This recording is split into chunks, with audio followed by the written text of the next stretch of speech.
잠깐 같이 기도드리겠습니다.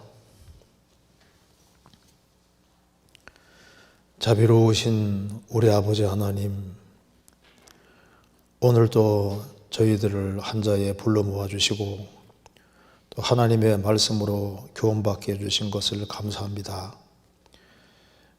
평상시에 궁금하던 의문들을 하나님의 말씀으로 생각해 보려고 합니다. 주님께서 함께 해주시고 도와주시옵소서. 이 시간이 주님 보시기에 귀한 시간이 되도록 도와주시고 또 말씀 앞에 나와 있는 모든 사람들 일일이 함께 해주셔서 주님의 풍성한 은혜로 채워주옵소서. 주 예수 그리스도 이름으로 기도하옵나이다. 아멘. 이번에 질문이 10개 정도 나와 있는데 제 시간에 다 할 수 있을지는 모르겠습니다. 일단 최대한 짧게 해서 간단하게 좀 설명드려 보겠습니다. 먼저 제가 첫 번째 질문부터 한번 보겠습니다. 신명기 28장 찾겠습니다. 신명기 28장 2절입니다. 내가 내 하나님 여호와의 말씀을 순종하면 이 모든 복이 내게 미치리니 성읍에서도 복을 받고 들에서도 복을 받을 것이며 내 몸의 세상과 소생과 내 토지의 소산과 내 짐승의 새끼와 우양의 새끼가 복을 받을 것이며 내 떡반주룩 내 광주리와 떡반죽 그릇이 복을 받을 것이며 내가 들어와도 복을 받고 나가도 복을 받을 것이니라. 여기까지 여기 질문에 나와 있습니다. 그리고 이제 그 질문이 주님 말씀에 순종하고 살면 이 땅에서도 복을 준다고 하셨습니다. 하지만 선지자나 특히 예수님의 12제자 사도 바울은 순종의 대표적인 삶을 살았는데도 핍박과 고난 속에서 생을 마감하셨습니다. 또 교회 안에서도 분명 순종하는 삶을 사시는 분들 가운데서도 이 땅에서 고난의 연속이신 분들을 보게 됩니다. 물론 주님께서 천국의 상급을 거기 갚아줄 것이라고 생각되지만 이 땅에서의 복을 주신다는 말씀은 어떻게 이해하는지 궁금합니다.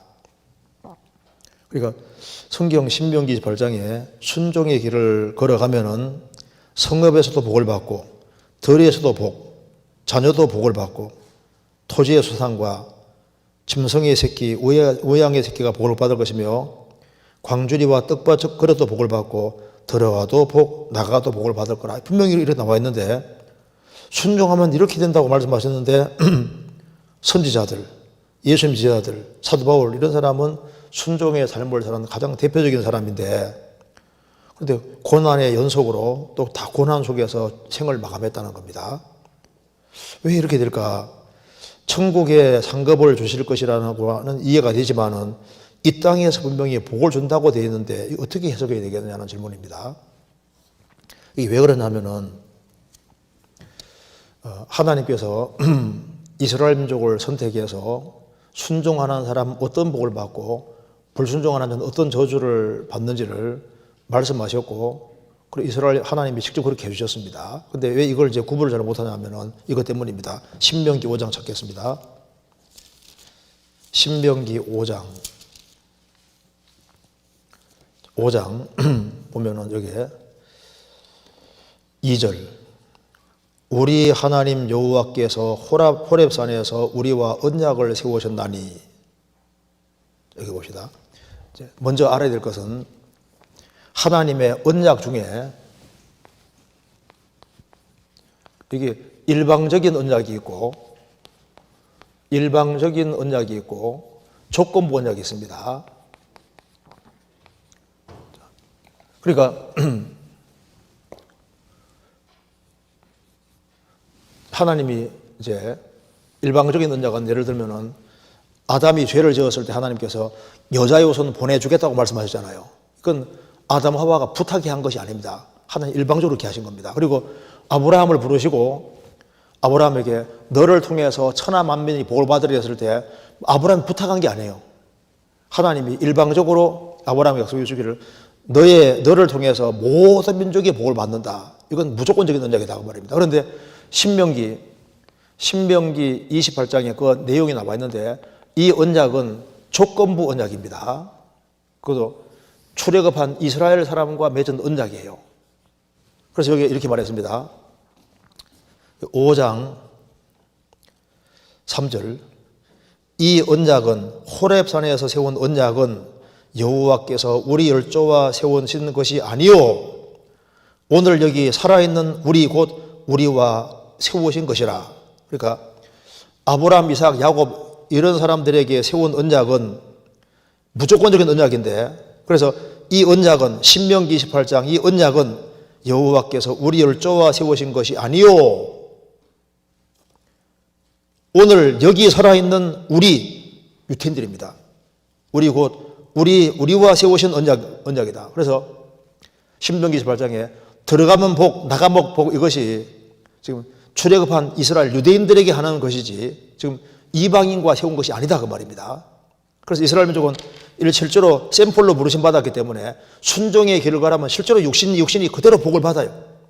말 안 들으면 기록된 대로 가장 큰 저주를 받도록 세우신데 이 언약은 조건부 언약이고 열조와 세운 언약과는 전혀 다르다 그 말입니다.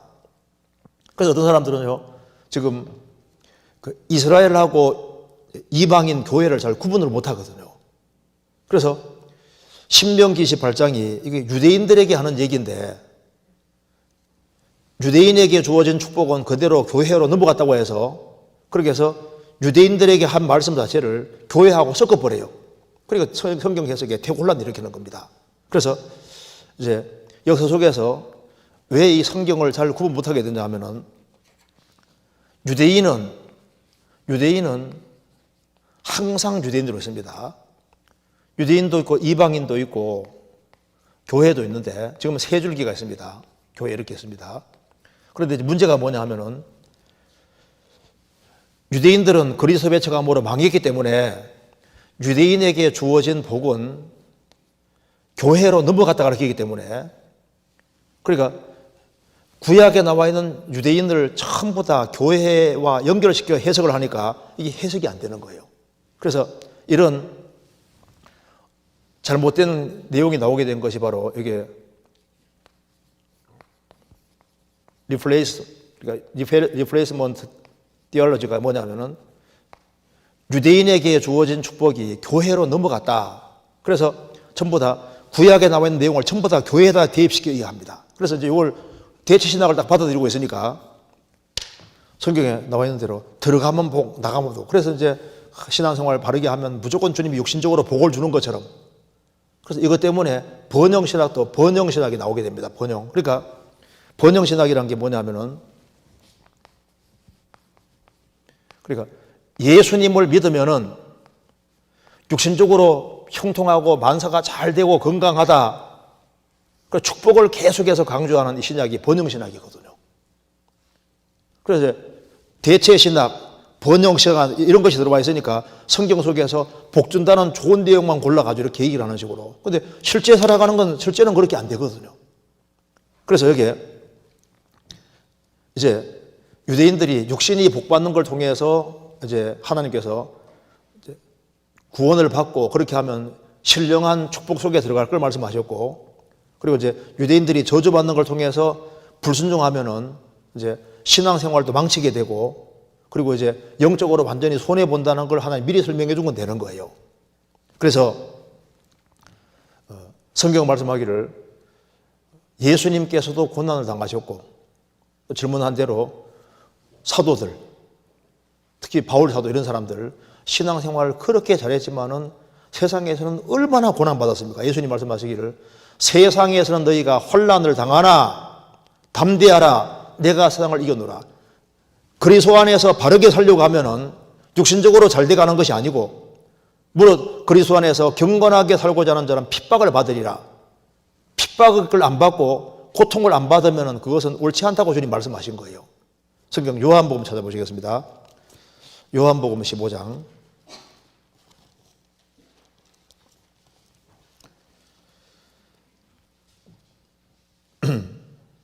여기 15장 18절입니다. 18절에 세상이 너희를 미워하면 너희보다 먼저 나를 미워한 줄 알라. 너희가 세상에 속하였으면 세상이 자기의 것을 사랑할 터이나 너희는 세상에 속한 자가 아니요 도리어 세상에서 나의 택함을 입은 자인 고로 세상이 너희를 미워하느니라. 내가 너희들어 종이 주인보다 더 크지 못하다는 말을 기억하라. 사람들이 나를 핍박하였은즉 너희도 핍박할 터요 내 말을 지켰은즉 너희 말도 지킬 것이니라. 종은 주인보다 크지 못합니다. 그래서 예수님을 핍박했으니까 예수님 안에 있는 너희는 틀림없이 핍박을 받을 것이다. 그리스도인들은 핍박을 받습니다. 심지어 그리스도인들은 죽임도 당한다는 것을 주님이 강조했습니다. 그래서 여기 16장 1절 내가 이것을 너희에게 이르면 너희로 실족지 않게 하려 함이니 사람들이 너희를 추리할 뿐 아니라 때가 이르면 물론 너희를 죽이는 자가 생각하기를 이것이 하나님을 섬기는 일을 하리라. 저희가 이런 일을 할 것은 아버지와 나를 알지 못함이니라. 그래서 내가 실족지 않게 하려고 말하는데 예수 믿으니까 만사가 형통하고 잘 될 거다 그렇게 생각하고 있으면 넘어질 수도 있는 겁니다. 그래서 사람들이 때가 되면 너희를 출애 회당에 쫓아내고 너희를 죽이는 자가 생각하기를 이것이 하나님을 섬기는 일을 하리라. 그리스도인들을 핍박하고 죽이면서 이렇게 하는 것이 하나님을 섬기는 것이다 이렇게 생각하는 겁니다. 그래서 예수님이 이렇게 말씀했습니다. 33절에 이것을 너희에게 이르면 너희로 내 안에서 평안을 누리게 하려 함이니라. 세상에서는 너희가 혼란을 당하나 담대하라. 내가 세상을 이겨오노라. 세상에서는 평탄하고 잘 돼가느냐 아니라 세상에서는 혼란을 당한다 그 말입니다. 신앙생활을 잘하는 사람일수록 무릇 그리스도 안에서 경건하게 살고자 하는 자는 핍박을 받으리라.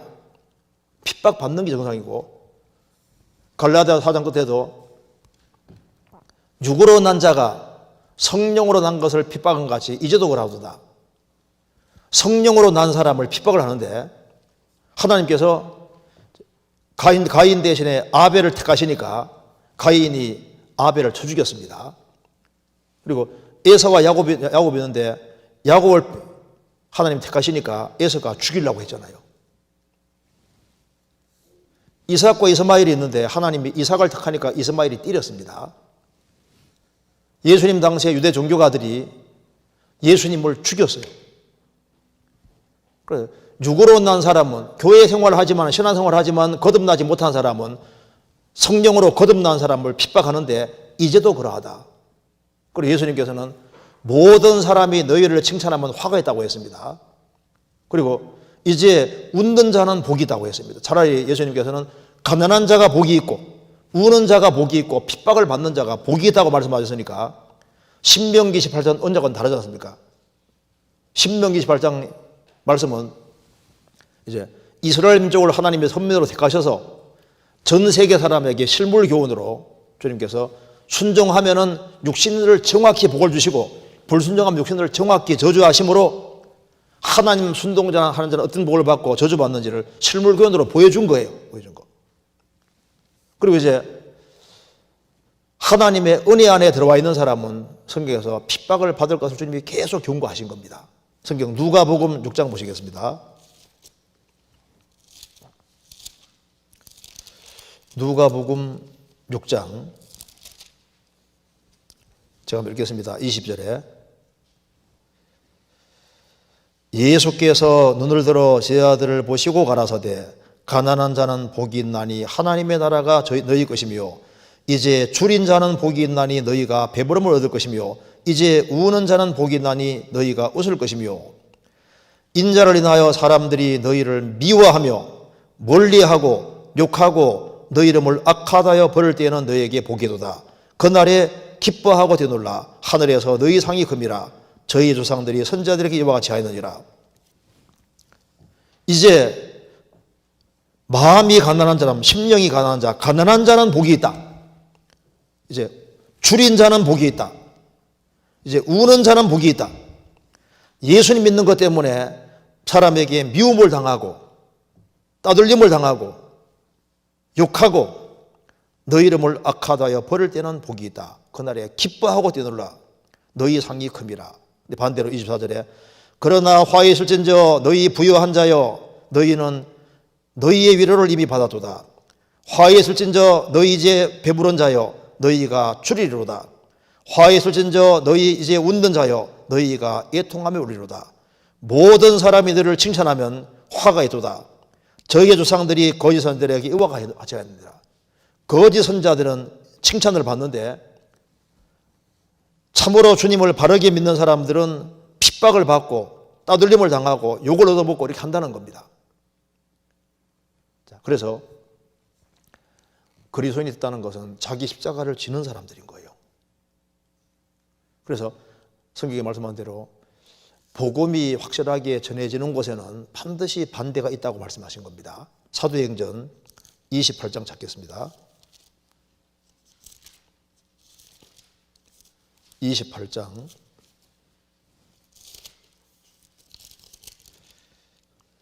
22절. 이에 우리가 너 바울 사도의 사상이 어떠한가 듣고자 하노니 이 파에 대하여서는 무슨 파입니까? 예수파입니다. 예수파. 예수님을 정확히 전하는 그 파에 대해서는 어디서든지 반대를 받는 줄 우리가 알미라. 어디서든지 반대받더라. 이게 실제 사실입니다. 그러니까 시내산 언약의 조건부 언약 안에서는 주님이 육신적으로 정말 실제로 유대인들은 이스라엘 땅에서도 복, 해외에 나가서 순종이 그러면 어디든지 복을 받고 말 안 들으면 궁대도 그렇고 해외에 가고 어디든지 고통받지 않습니까? 그걸 통해서 하나님이 정말 살아계시고 하나님은 실제 살아 역사하시는 분이라는 걸 이스라엘을 통해서 보여주신 겁니다. 그리고 이제 예수 믿으면 형통한다 할 때 어떻게 하는 게 형통하는 거냐 하면은 형통하다는 말은 고난이 없다는 말이 아닙니다. 그래서 한 사람이 신앙생활을 잘하고 하면은 하나님은 형통한다 했는데 형통한다는 것은 바람이 안 부는 게 아닌 거예요. 시편 찾아보시겠습니다. 시편 1편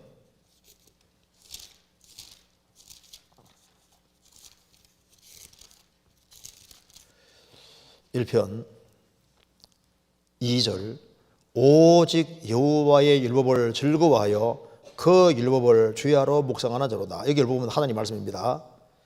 저는 시냇가에 심은 나무가 시절을 쫓아 과실을 맺으며 그 잎사귀가 마르지 아니함 같으니 그 행사가 다 형통하리로다. 악인은 그렇지 않으며 오직 바람에 나는 겨와 같도다. 의인은 시냇가에 심은 나무 같아서 시절을 쫓아 과실을 맺으며 잎사귀를 맺게 된다. 그래서 그 행사가 다 형통하리로다. 악인은 그렇지 않으며 오직 바람에 나는 겨와 같도다.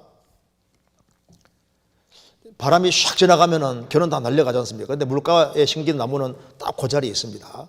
그러니까 많은 시련과 역경과 어려움에서도 주님은 그 모든 것을 다 이기고 형통케 만들어 주신다. 그래서 요셉 같은 경우는 보시면은 요셉이 형들의 미움받아 애굽에 내려갔잖아요.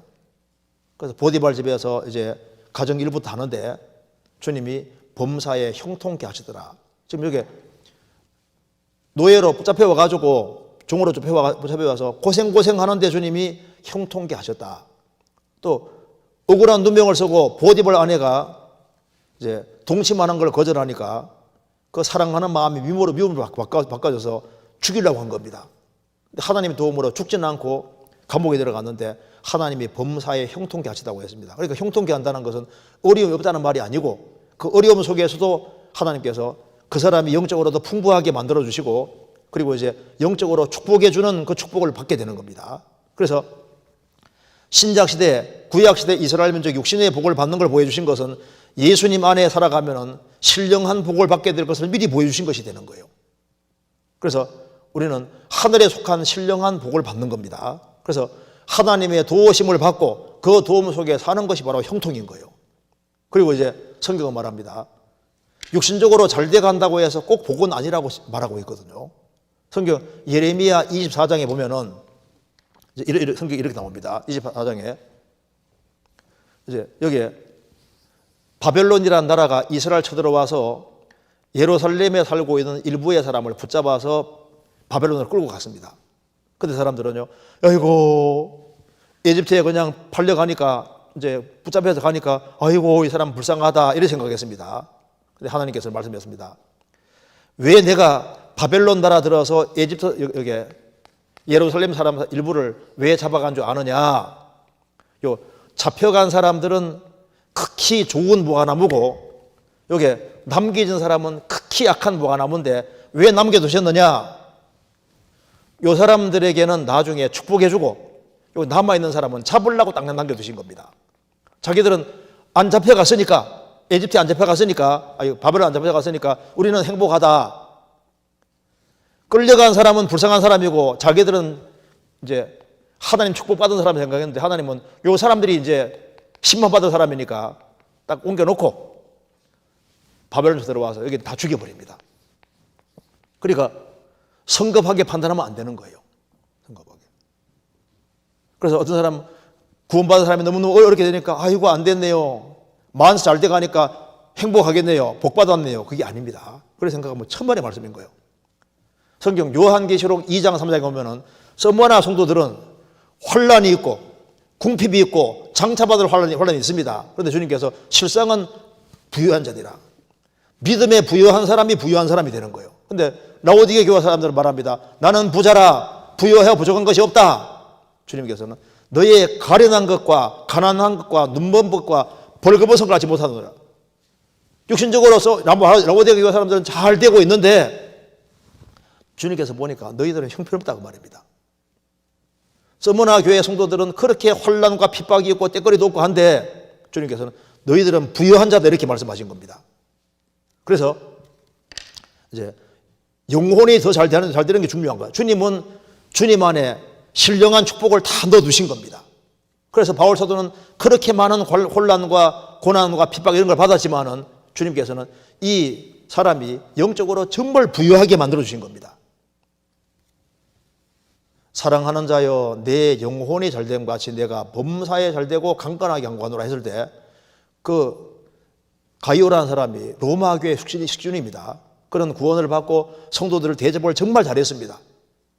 이 사람에게는 정말 물질을 주시면 주님이 잘 사용할 걸 아시니까 사랑하는 자여 너의 영혼이 잘됨 같이 내가 범사에 강건하고 잘 되는 걸 원한다고 말입니다. 왜 이걸 말하냐면은 건강해야지 일을 할 수 있잖아요. 성도 대접하고 섬길 수 있습니다. 그러니까 내 영혼이 잘됨 같이 내가 범사에 잘 되고 왜 범사가 잘 될 필요가 왜 있냐 하면은 식주인이니까 식구들 이제 먹는 걸 다 이렇게 되는 사람이니까 범사가 잘 될 필요가 있고 그리고 강건할 필요가 있다고 말이에요. 그러니까 그렇게 기도해 주는 거예요. 그러니까 그래서 어떤 사람은 주님이 육신적으로 잘 되게도 해주시고 어떤 사람은 어렵게도 하시고 그렇게 해서 훈련을 시키는 것이 있고 그래서 그리스도인은 십자가 지는 사람이기 때문에 주님께서 그 사람에게 맞게끔 이렇게 인도해 주십니다. 그래서 먼저 그의 나라와 그 일을 구하라. 그러면 이 모든 것을 너에게 더하시리라. 먼저 그 나라와 그 일을 구하는 사람은 그 일을 할 수 있도록 주님께서 모든 걸 덧붙이고 도와주시는 거예요. 그래서 신명기 28장에 나와 있는 언약은 여기에 딱 이거 조건부 언약이라는 걸 알면 됩니다. 그리스도인들은 지금 조건부 언약 아래 있는 것이 아니라 무조건적인 언약 아래 있는 거예요. 그리고 하나님께서는 무조건적인 언약 아래 있는 사람은 신령한 것에 아주 신령한 복을 주려고 주님이 계획을 하신 겁니다. 그래서 성경 에베소 1장 보면은 신령한 복이 뭐냐면은 하나님이 아들이 되고 그리고 이제 죄를 사함 받고 그리고 영적으로 밝아지고 교회 안에 연결되어서 주님의 공급받아 주님의 일을 잘 하도록 하는 그것이 주님께서 주시는 정말 신령한 축복이 되는 거예요. 어떤 사람 하나님을 떠나서 살면서도 육신적으로 잘 돼간다. 그 복이 아닙니다. 그래서 오히려 주 안에서 소득이 적어도 신앙생활을 잘하고 핍박받아도 신앙생활을 잘하는 그것이 영원한 축복을 받는 길이 되는 거예요. 그리고 이 세상에서도 주님 도와주시고 천국 가면 당연히 주님이 주 안에 사는 거 다 축복으로 갚아주시죠. 그런데 구원받은 사람 중에 어떤 사람은 주님이 물질을 뺏어가기도 하고 물질을 주기도 하시고 어렵게도 하시고 평탄하게 하시고 이걸 막 섞어서 그 사람 훈련시킵니다. 그래서 형통할 때는 기뻐하고 공고한 날에는 생각하라고 했습니다. 하나님이 이 두 가지를 병행하십니다. 그래서 내가 구원받았는데 성경에서 신명기 28장에 잘 된다고 했는데 나는 왜 이렇게 어려움이 많느냐? 유태인에게 하는 말이고 그리스도인에게는 주님이 신령한 축복을 주시기 위해서 얼마든지 더 어렵게 할 수도 있습니다. 그래서 로마서 8장 28절에 하나님을 사랑하는 자 곧 그 뜻대로 부르심을 입은 자들에게는 모든 것이 합력하여 선을 이루느니라. 하나님을 사랑하는 사람, 그 뜻대로 부르심을 받은 사람에게는 모든 것이 합력하여, 모든 일들이 합력하여 함께 어우러서 선을 이룬다고 했는데 그 모든 일 속에는 혼란과 핍박, 적신, 기근, 칼, 이 모든 것이 다 어우러서 선을 이룬다고 하신 겁니다. 그래서 그리스도인들의 생애 속에 주님께서 벌거벗게도 하시고 줄이기도 하시고 질병도 주시고 심지어 칼고통도 주신다. 죽음도 주시는데 근데 모든 것이 어우러져서 하나님의 손을 이루어 가시는 거예요. 그래서 성경에 모순이 있는 것이 아닙니다. 이해할 수 있겠죠? 그 다음 넘어가 보겠습니다. 두 번째 질문. 안녕하세요. 최근 학교 폭력에 대한 글을 보다가 문득 제가 학창시절 친구에게 잘못한 행동이 떠올랐습니다. 과거 저의 잘못된 행동이 그 친구에게 지금까지 상처로 남아있지 않을까 하는 생각에 마음이 무겁습니다. 하나님 앞에서는 저의 모든 죄가 사해졌지만 사람에게 용서받지 못한 행동이 있다고 생각이 드니 마음이 불편하고 뜻하지 못하는 기분입니다. 어떻게 하면 이 마음이 해결될 수 있을지 궁금합니다. 아마 학교 다닐 때 친구에게 잘못 대하고 그렇게 했는 것 같아요. 그래서 이제 이게 구원받았지만 항상 마음에 상처로 남아있다고 말입니다. 그래서 이미 그건 과거에 벌어진 사실이고 아마 그 친구 어딘지도 모르는 모양입니다. 그런데 말씀을 자꾸 배울 때 내 죄가 다 사해진 거 맞는데 그 전에 학생을 이제 동창을 하고 괴롭힌 그런 일 때문에 그 친구가 내 때문에 크게 상처받고 있고 지금도 그걸 가지고 있을 텐데 이런 생각이 들어가니까 마음이 무겁다는 겁니다. 어떻게 하면 좋겠느냐? 잠깐만 생각해 봅시다. 이게 참 중요한 질문인데요. 구원을 받았다고 해서 과거와 연결성이 없는 게 아니에요. 그러니까 구원만 공짜지 나머지는 절대 공짜가 아닙니다. 예를 들면 이렇습니다. 여기 이제 구원을 딱 시점으로 해서 내가 이제 죄를 사함받고 구원받았다. 그러면 저기 구원받기 전에 뿌린 씨와 구원 이후도 반드시 연결이 됩니다. 구원은 공짜지만은 그 전에 경험한 것과 현재와 미래는 연결되어 있어요. 그래서 구원받기 전에 술하고 담배를 안 했다. 그러면 구원받고 난 다음에도 술, 담배 끊는 그 문제가 생길 수가 없잖아요. 그런데 이제 술, 담배를 많이 하다가 구원받은 사람은 구원받은 거 감사한데 술, 담배가 많이 했으면 여기 습관성이 딱 되어 있으면 이게 잘 안 끊어지니까 끊는데 고생을 하는 거예요. 구원받기 전에 내가 암이 걸렸다. 구원받았다 해서 암이 남는 것이 아니거든요. 그러니까 구원받고 난 다음에도 암 때문에 고생하는 거예요. 고생을. 내가 구원받기 전에 많은 빚을 졌다. 구원받았다 해서 빚이 해결되는 게 아니잖아요. 빚 때문에 엄청 빚 갚느라 고생하게 돼 있습니다. 그리고 이제 내가 구원받기 전에 나쁜 씨를 심었으면은요, 그것 때문에 고통을 받게 되고 구원받아도 양심의 가치 같은 걸 받게 된다니까요. 왜? 연결되어 있으니까.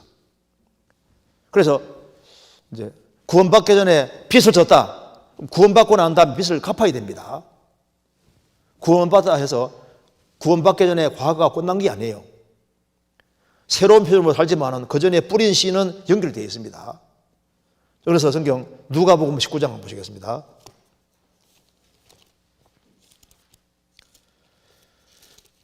누가복음 19장 여기 삭개오에 대해서 성경에 말씀하셨는데 여리고에 삭개오라는 사람이 있었습니다. 세리의 장이고 또 엄청 부자입니다. 세리 중에 우두머리예요.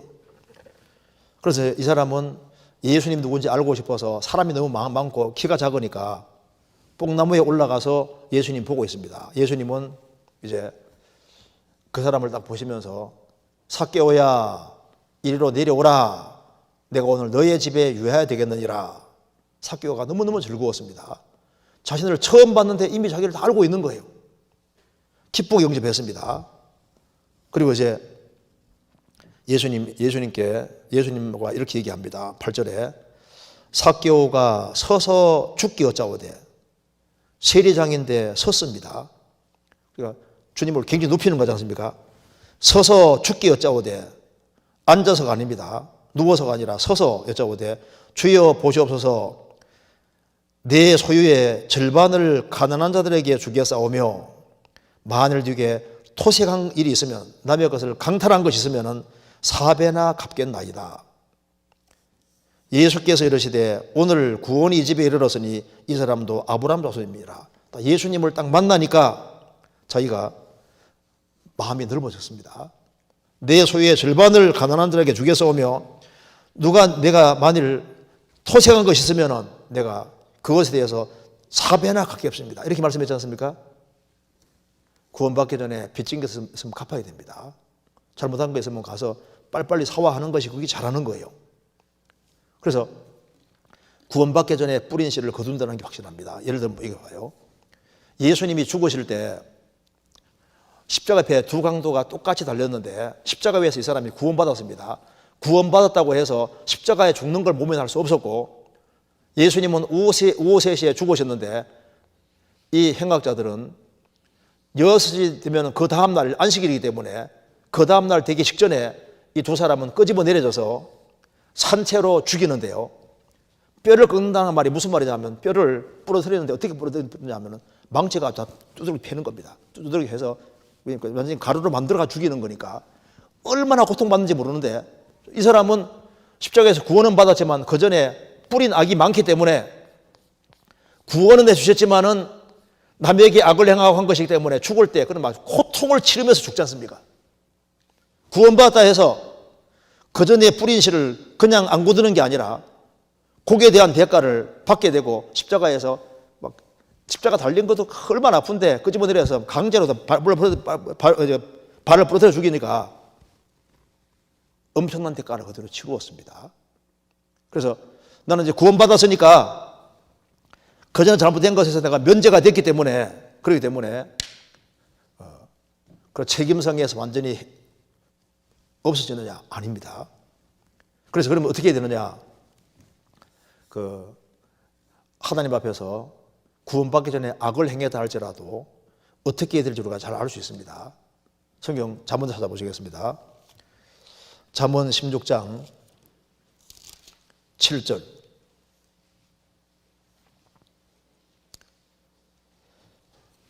사람의 행위가 여호와를 기쁘시게 하면 그 사람의 원수라도 그로 더불어 화목하게 하시느니라. 내가 그 전에 악을 행하고 주변에 내 원수가 되어 있는 사람이 있다 할지라도 성경에 말씀하기를 사람의 행위가 여호와를 기쁘시게 하면 그 사람의 원수라도 그로 더불어 화목하게 하시느니라. 그래서 이 성경 말씀대로 주님 위해서 열심히 살고, 그리고 여호와를 기쁘시게 하는 사람을 구원받고 난 다음에 살면은 하나님께서 화목하게 만들어주시고, 원수라도 화목하게 만들어주시고, 그를 길을 풀어주시고, 또 화해할 수 있는 길을 만들어주세요. 그리고 그 사람이 미리 죽었을 수도 있잖아요. 자, 바울서도 보시면은 여기 지금 질문한 내용대로 뭐 동창생 이런 사람을 괴롭게 하는 정도가 아니라 바울서도는 구원받기 전에 얼마나 악을 많이 했는지 아시죠? 심지어 살아있는 하나님의 교회를 핍박하고 그리스도인들을 붙잡아서 감옥에 마음대로 집어넣고, 그리고 이제 스데반이 죽을 때 가편 투표한 사람이 사도 바울입니다. 사도 바울이 스데반 돌에 맞아 죽을 때 그게 동참한 사람이 바울 사도니까 스데반은 죽어버리지 않습니까? 근데 그는 용서받고 난 이후에 적극적으로, 스데반은 이미 죽었지만은 적극적으로 선을 행하고 주님에서 열심히 살았고 주님 그걸 다 받아주신 거예요. 그래서 어떤 경우를 할지라도 과거 기억에 붙잡혀서 거기에 매달려 있고 그래서 신앙이 후퇴할 것이 아니라 이런 것은 지나가기 때문에 주 안에서 더 성실하게 열심히 사는 것이 필요한 겁니다. 어떤 사람은 과거 기억에 붙잡혀서 발이 딱 붙잡혀서 더 이상 못 나가는 사람인데 그게 아닙니다. 주님께 모든 걸 맡기고 주 안에서 열심히 살아가면 주님이 또 배후에 다 해결해 주시고, 여호와를 기쁘시게 하면은 원수라도 주님이 화목하게 만들어 주시는 거예요. 그래서 그런 기억이 있다 할지라도 그걸 하나님께 다 맡기고 주 안에서 새로운 마음 가지고 적극적으로 살아가면은 주님이 원수라도 화목하게 만드시는 겁니다. 바울 사도는 그런 많은 안 좋은 기억이 있지만 그래도 신앙생활 열심히 했잖아요. 바울 사도 사실 안질 걸린 것도요. 그때 다메섹 도상에서 주님 빛이 쫙 비치면서 눈이 멀었지 않습니까? 아나니아 통해서 안수 통해서 껍질은 눈은 이제 낫게 됐지만은 눈이 그때부터 약해진 것 같습니다. 평생 병으로 고생하잖아요. 구원받기 전에 그리스도인들이 잘못한 것이 있을 때 거기에 대해서 고통 안 받는 게 아닙니다. 고통은 받지만 주님도 계속 사용하셔요. 어떤 경우든 간에 뒤로 물러가면 안 됩니다. 과거 붙잡히면 안 되는 거예요. 그 다음 질문 한번 보겠습니다. 죄의 기준이 무엇인가요? 하나님을 경외하는 것이 올바른 삶이고 경외가 죄 없는 삶이라고 하셨습니다. 그렇죠. 죄에서 구별되어 살아가는 것이 하나님 경외하는 겁니다. 율법은 구약은 모두 폐하하셨으니 새로운 주님의 율법 속에 사는데 어느새 속죄의 은혜보단 죄책감이 들려 사는 것 같습니다. 어떻게 해야 되냐고 하는 질문입니다.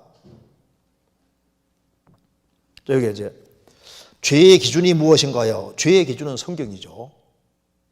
그리고 이제 하나님을 경외하는 것이 올바른 삶이고 하나님을 경외하는 게 올바른 삶인데 그 경외의 바탕은 죄 없는 삶이라고 하셨습니다. 구별될 삶이라고 하면 더 맞아요. 그래서 방이 청결하다 그 말은 방에 먼지가 안 떨어지는 게 아닙니다. 쓰레기 안 떨어지는 게 아니고 얼른 치우면은 방이 청결한 거라고요. 그래서 죄를 고집하는 것은 경외가 아닙니다. 비록 죄를 지었지만은 빨리빨리 죄를 처리하고 그렇게 하면은 항상 하나님과 관계를 맺고 살 수 있는 거예요. 그런데 여기에 구약 율법은 모두 폐하셨으니 새로운 주님의 율법 속에 사는데 어느새 속죄의 은혜보단 죄책감이 들리는 것 같습니다. 이거 참 좋은 질문이거든요. 그런데 여기에 율법은 모두 폐하셨으니 새로운 주님의 율법 속에 산다. 이거 잘 이해해야 됩니다.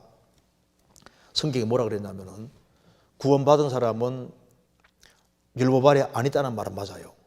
이거 봅시다. 우리가 알아야 될 것은 율법은 천지가 없어지기 전에는 절대 안 없어집니다. 십계명은 항상 있고 천지가 없어지기 전에는 율법의 1점이라도 안 떨어지고 율법은 지구상이 없어지는 게 아니에요. 그러니까 여기에 율법이라는 것은 항상 존재하고 있습니다. 그러니까 하나님께서 우리를 율법의 오전에 배운 대로 율법의 저주에서 건져주기 위해서 일단 예수님은 법 위에 계신 분이니까 예수님이 사람이 되셨고 그래서 갈라디아 4장 보면은 예수님은 율법 아래 나셨다.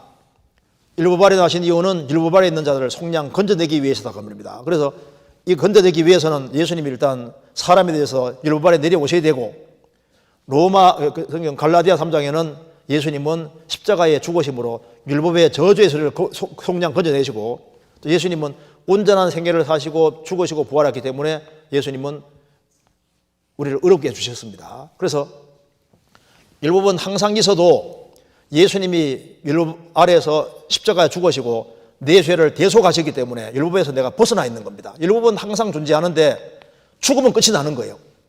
그래서 율법하고 사람은 계속 엮여 있으니까 저주받아야 되니까 내가 죽을 자리 예수님이 대신 죽으셨으니까 내 오명은 십자가에서 끝이 났으니까 율법에서 벗어나 있는 겁니다. 나중에 로마서 7장 보면 그렇게 나와 있습니다. 이게 율법을 여기 신랑으로 표현했는데요. 율법이라는 남편이 있는데 여기를 벗어날 수가 없는 거예요. 이 남편은 얼마나 엄격한지 조금만 잘못하면 계속 지적하는 남편입니다. 벗어나고 싶은데 벗어날 길이 없어요. 방법이 뭐냐? 율법 밑에 이게 아내로 있는 사람이 여기에 벗어날 수 있는 방법은 자기가 죽는 겁니다. 죽으면 율법 벗어나잖아요. 남편이 살아있는 한은 벗어날 수 없거든요. 그런데 방법은 아내가 죽는 겁니다. 죽으면은 이 남편에서 벗어납니다. 근데 내가 죽으면 멸망이니까 예수님이 대신 죽으셔서 율법의 저주에서 딱 벗어내서 새로운 남편에게 시집가게 했는데 그 새로운 남편이 바로 예수님이다 그 말입니다. 예수님은 얼마나 사랑이 많은지 부족한 게 있으면 감싸주고 도와주고 이렇게 해서 항상 안에 펴 있는 사람인 거, 사람 편에 서 있습니다. 그래서 이제 구원받은 사람은 율법을 벗어났다. 율법은 항상 있지만은 죽었으니까 벗어나 있는 거예요. 벗어나는 동시에 그리스도인들은 새로운 법에 들어갔는데 그것이 바로 그리스도의 율법입니다. 그리스도의 율법. 그리스도인들은 율법은 벗어났지만 그리스도 율법 아래 들어가 있는데 그리스도 율법이라는 것은 무슨 말이냐면은 이때는 구원받기 전에는 율법 아래 있으니까 심판자와 죄수 관계 속에 항상 이끌어 있었던 겁니다. 그런데 구원받고 나면은 이제 운명이 바꿔져서 새로운 법 아래 들어갔는데 그러니까 이제 하나님은 아버지가 되고 나는 아버지 아들이 되고 주님은 신랑이 되고 나는 신부가 되고 주님은 내 주인이 되고 나는 종이 됐습니다. 주님 종이 됐습니다. 이렇게 여기가 바로 율법이고 여기가 그리스도 예수 안에서 새로운 율법 안에 들어가 있는 겁니다. 그러니까 구원받고 나면은 새로운 법 아래 들어있는 거예요. 그래서 이렇게 연결이 딱 된 겁니다. 성경 한번 찾아보시겠습니다. 고린도전서 9장. 고린도전서 9장.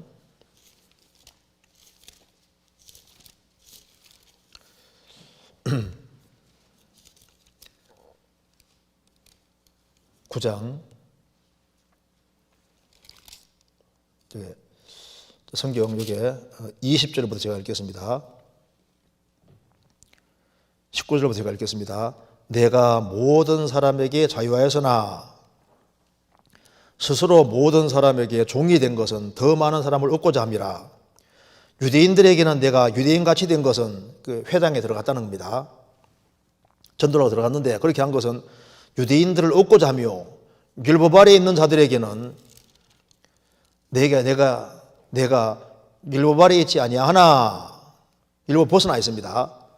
율법 아래에 있는 자 같이 된 것은 회당에 들어가 전도했단 말입니다. 그렇게 한 이유는 율법 아래에 있는 자들을 유대인들을 건지고자 하며 그 말입니다. 얻고자 하며 율법 없는 자에게는 내가 하나님께는 율법이 없는 자가 아니요 도리어 그리스도 율법 아래에 있는 자나 율법 없는 자가 같이 된 것은 율법 없는 자들을 건지고자 함이니라. 그러니까 그리스도인들은 율법 아래에 있지 아니하지만은 그리스도 율법 아래에 있다 그 말입니다. 그래서 구원받은 사람은 구원받은 즉시 새로운 법 아래 딱 들어가게 된 겁니다. 그래서 이제 구원받고 나면은 양심이 더 민감해지고 죄책감이 훨씬 더 심해지게 됩니다. 왜? 새로운 법 아래 있으니까. 이제 신랑 신부가 아버지 아들 관계가 딱 맺어져 있고 신랑 신부가 맺어져 있고 주인하고 종 관계가 이 사랑으로 딱 묶여져 있으니까 훨씬 더 민감한 양심을 가지게 돼. 그래서 이제 주 안에서 정말 바르게 살아보려는 마음이 올라오는데 이게 이제 그 마음은 있는데 잘 안 되는 거예요. 성경 보시겠습니다. 로마서 7장에 이게 구원받은 사람이 겪는 겁니다. 로마서 7장 18절. 내 속 곧 내 육신에 선한 것이 거하지 아니하는 줄 아노니 원함은 내게 있으나 선을 행하는 것은 없노라. 내가 원하는 바 선은 하지 아니하고 도리어 원치 아니한 바 악을 행하노도다. 만일 내가 원치 아니하는 그것을 하면 이를 행하는 자가 아니요 내 속에 거하는 죄니라. 그러므로 내가 한 법을 깨달아노니 곧 선을 행하기 원하는 나에게 악이 함께 있는 것이로다. 내 속사람으로는 하나님의 법을 즐거워하되 내 지체 속에서 한 다른 법이 내 마음의 법과 싸워 내 지체 속에 있는 죄의 법 아래로 나를 사라져보는 것을 보는도다. 오라 나는 공고한 자로다. 이 사망의 몸에서 누가 나를 건져내랴. 우리 주 예수 그리스도로 말미암아 하나님께 감사리로다. 그런즉 내 자신이 마음으로는 하나님의 법을 육신으로는 죄의 법을 섬기노라. 구원받고 난 이후에 내 속에 선이 거하지 않는 걸 안다. 선을 행하기를 원하는 마음은 있지만 선 행하는 건 없다. 그래서 법을 하나 깨달았는데 내 속에 악이 있다 그 말입니다. 타락된 기질이 있다는 걸 아는 겁니다. 그래서 우리 속사람으로는 하나님 말씀을 즐거워하는데 내 지체 속에 있는 다른 법, 이 죄의 법입니다. 죄의 법이 내 마음의 법과 함께 있어서 내 지체 속에 있는 죄의 법 아래로 나를 사로잡아오는 것을 보는다. 이게 타락된 기질이 있으니까 자꾸 세상에 가려고 하는 겁니다. 그래서 오라 나는 곤고한 자로다. 이 사망의 몸에서 누가 나를 건져내랴. 그래서 구원받고 난 이후에 바르게 살기를 원하는 마음은 있지만은 이제 시간 지나면서 내 속에 타락된 기질이 있고 자꾸 세상에 끌려가고 타락된 기질이 자꾸 이제 있는 게 또 실감나니까 이제 한탄이 생기는 겁니다. 오호라 나는 잘 살고 싶은 잘 안 되니까 오라 공고한 사람이로다. 이 사망의 몸에서 누가 나를 건져내랴. 더 이렇게 간절하고 그리고 아주 섬세한 양심을 세밀한 양심을 갖게 돼서 그러니까 이제 크게 죄책감을 크게 느끼고 죄를 별로 짓는 것도 아닌데 훨씬 가책을 크게 받고 이래서 속죄받은 은혜가 있는데 자꾸 잘 못 사는 일이 자꾸 벌어지고 하니까 이제 마음에 더 부담을 갖고 눌림을 갖고 고통을 받는 일이 실제로 있다는 걸 얘기를 겁니다. 그래서 로마서 8장이 있는 겁니다. 그럼 어떻게 해야 되느냐? 너의 혼자의 힘으로 아무리 해도 안 되니까 죄의 법이 힘인데요. 죄의 법이 딱 버티고 있으니까 어떻게 하면 되느냐? 그래서 그리스도 예수 안에 들어가야 된다 그 말입니다. 그리스도 예수 안은 뭘 말하냐면 주님은 교회의 머리고 교회는 그의 몸이기 때문에 그리스도가 어떻게 생겼냐면은 이렇게 그리스도가 머리고 구원받은 무리가 몸이니까 이것이 그리스도 예수 아닌 겁니다. 여기는 뭐가 있냐면은 생명의 성령의 힘이 있는 거예요. 우리 속에 타락된 기질이 힘이 있는 것처럼 교회 안에는 생명의 성령이 역사하니까 생명의 성령의 법 힘이 있다 그 말입니다. 그래서 생활 속에 정죄를 안 받으려면은 그리스도 예수 안에 딱 들어가야만 생활 속에 정죄를 안 받게 되는 거예요. 왜? 힘이 있으니까 이겨나갈 힘이 생기니까요. 여기 8장 보시겠습니다. 그러므로 이제 그리스도 예수 안에 있는 자에게는 결코 정죄하면 이게 생활의 정죄를 말하는 겁니다. 이는 그리스도 예수 안에 있는 생명의 성령의 법이 힘이 죄와 사망의 법에서 너를 해방하였습니다. 단회적인 것이 아니라 현재 완료입니다. 계속 해방시켜 간다 그 말입니다. 그래서 그리스도 예수 안에는 생명의 성령의 힘이 작용하기 때문에 그러면 물체는 땅에 떨어지는 힘이 있는데 더 큰 힘이 딱 붙잡고 있으면 안 떨어지잖아요. 그러니까 타락된 기질은 있고 잡아당기는 힘이 있지만은 더 큰 법 안에 딱 들어가면은 그것이 죄를 억제하고 억누르고 성령 인도를 받게 만드시는 거예요. 그래서 생활 속에 정죄를 받는 데서 해방이 돼 가는 겁니다. 그래서 한 사람이 구원받고 난 이후에 주님 몸된 교회를 알지 못하면은 결국 보면 세상 쪽으로 갑니다. 근데 연결돼서 계속 공급받으면은 성령의 힘으로 세상에 딸려가고 싶어도 딱 붙잡혀가지고 못 가는 거예요. 그리고 정상적으로 교회 생활을 하면서 이제 주님 주시는 힘으로 몸을 쳐서 복종을 시키는 겁니다. 그렇게 안 하면은 신앙적으로 실격자가 될 수 있기 때문에. 그래서 여기 이제 질문대로 어느새 속죄 은혜보단 죄책감에 둘려 사는 것 같습니다. 그렇죠. 로마서 9장에 말한 대로 오라 나는 공고한 자로다. 구원받아서 기뻤는데 날이 가면 갈수록 내 자기 부패성을 깨닫게 되면 굉장히 마음이 힘들어지고 죄책감에 눌려 살 수 있다. 그렇죠. 그런데 그리스도 예수 안에 생명의 성령이 역사하는 곳에 있으면요 주님이 도와주시는 힘으로 힘이 생기고 그래서 영으로 유행실을 죽이게 되고 나는 날마다 좀 더 죽이게 되고 성령 인도를 받을 수 있는 거예요. 그래서 꼭 여기에 그리스도 예수 안에서 새로운 법 속에서 살아야 되는 것이 맞는 겁니다. 이제 그러면은 주님이 신앙이 잘 성장하게 도와주실 거예요.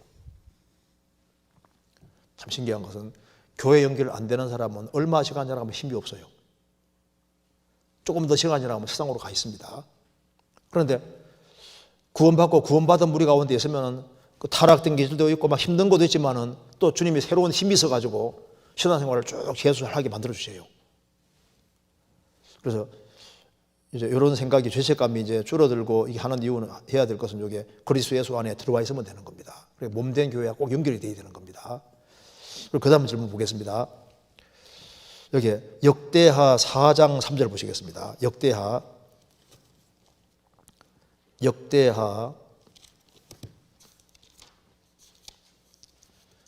4장 3절에 여기 4장 3절 보시겠습니다. 역대하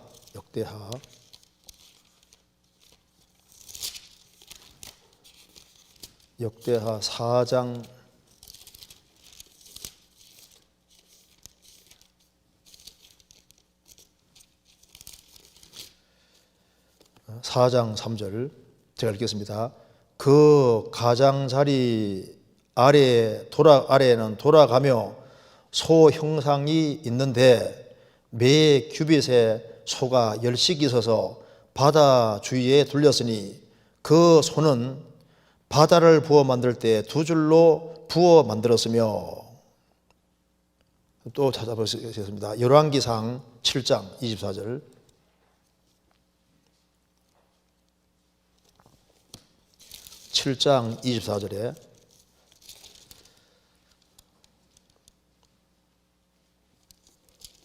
열왕기상 7장 24절 제가 읽겠습니다. 그 가장자리 아래는 돌아가며 박이 있는데 매 규빗에 10개씩 있어서 바다 주위를 둘렸으니 그 박은 바다를 부어 만들 때 두 줄로 부어 만들었으며. 여기 역대하 3장과 열왕기상 24장은 내용이 똑같은 내용인데 소가 박으로 바뀌어져 있습니다. 그 가장자리 아래는 돌아가며 소 형상이 있는데 그 가장자리 아래는 돌아가며 박이 있는데 매 규빗에 소가 10씩 있어서 매 규빗에 10개씩 있어서 바다 주위에 둘렸으며 바다 주위에 둘렸으니 이는 그 소는 바다를 부어 만들 때 두 줄로 부어 만들었으며 그 박은 바다를 부어 만들 때 두 줄로 부어 만들었으며 이렇게 되어 있으니까 역대하 3장은 소라고 되어 있고 여기 이제 열왕기상 24장은 7장 24절은 박이라고 되어 있지 않습니까? 박이 뭔지 아시죠? 호리병처럼 생긴 박, 우리 박씨 들어보죠. 박 이렇게 호리병처럼 생긴지 않습니까? 그것이 그걸 박이라고 하거든요. 그러니까 역대하 4장 3절은 소가 쫙 이제 만들어져 있는데 여기는 박이 이렇게 되어 있다고 했으니까 내용은 똑같은데 소하고 박하고 너무 다르잖아요. 그러면 소를 그래 놨는지 소를 그렇게 해놨는지 박을 해놨는지 알 수가 없잖아요. 근데 이 말이 좀 어려운데 되게 쉬운 내용입니다. 이거 보시죠. 어떤 사람은 원어를 가지고서 소라는 것과 박이라는 요거 자체가 내용, 단어가 거의 비슷하게 생겼으니까 이거 혹시 필사자 오류가 아니냐 생각하는데 그건 아니고 왜 아니냐 하면은 박이라고 하는 호리병처럼 생긴 요것이 여기만 나오는 게 아니라 다른 데도 나옵니다. 똑같은 내용 속에 박이라고 또 나오거든요. 근데 이거 봅시다. 이제 이게 바다라는 것이 뭐냐면은 이렇게 자, 그림 못 그리니까 이해하고 보세요. 이게 물두멍보다 훨씬 큰 이게 박입니다. 조그만 물두멍은 배후에 또 있는데 이건 왜 이게 박이라고 했냐면은 여기 높바다라고 했냐면 바다는 크잖아요. 여기 막 물을 막 엄청나게 담기 때문에 바다라고 하는 거예요. 그리고 여기 성경 보시면요. 이 밑에 12소가 바치고 있습니다. 12소가 바치고 있고 요 위에 이제 높바다가 있고 바다가 있는데 사면으로 여기 돌아가면서 이렇게 돌아가면서 이제 두 줄로 해서 이제 여기 소가 그려져 있고 박이 그려져 있는데 한쪽에서는 성경에서 소가 그려져 있다고 했는데 여기서 하나는 박이 그려져 있다고 했습니다. 근데 그것도 두 줄로. 그러니까 아마 이렇게 된 것 같아요. 이렇게 두 줄로 만드는데 이렇게 이쪽에다가 여기 한쪽에는 소를 쫙 그려놓고 한쪽에는 박을 그려놓고 그다음에 띄워서 이쪽에는 소를 만들어 놓고 이쪽에는 박을 그려 놓고 이렇게 해서 두 줄은 두 절인데 한쪽에서는 소, 한쪽에는 박 이렇게 해서 만들어 놨는데 성경에 따라서 한쪽에는 이것만 기록해 놓고 한쪽은 이렇게 박만 기록해 놓고 이렇게 해서 원래 이렇게 돼 있는데 기록하는 사람은 한쪽만 포인트로 강조해서 얘기했을 겁니다. 무슨 말 이해되세요? 그러니까 여기에 성전 안에 있는 물건들을 기록하면서 역대하에서는 소라하였고 열왕기상에서는 박이라고 설명하고 있습니다. 이 두 성경에 차이가 있는 것 같은데 어떻게 하면 좋겠습니까? 동일한 내용인데 사복음서도 예수님을 여러 각도로 설명하는 것처럼 기록하는 사람이 기록할 때 포인트를 한쪽에는 소를 잡아서 중점적으로 기록해놓고 하나는 이제 박을 기록해놨으니까 똑같은 내용인데 하나씩만 기록해놓은 것이 맞을 거다 그 말입니다.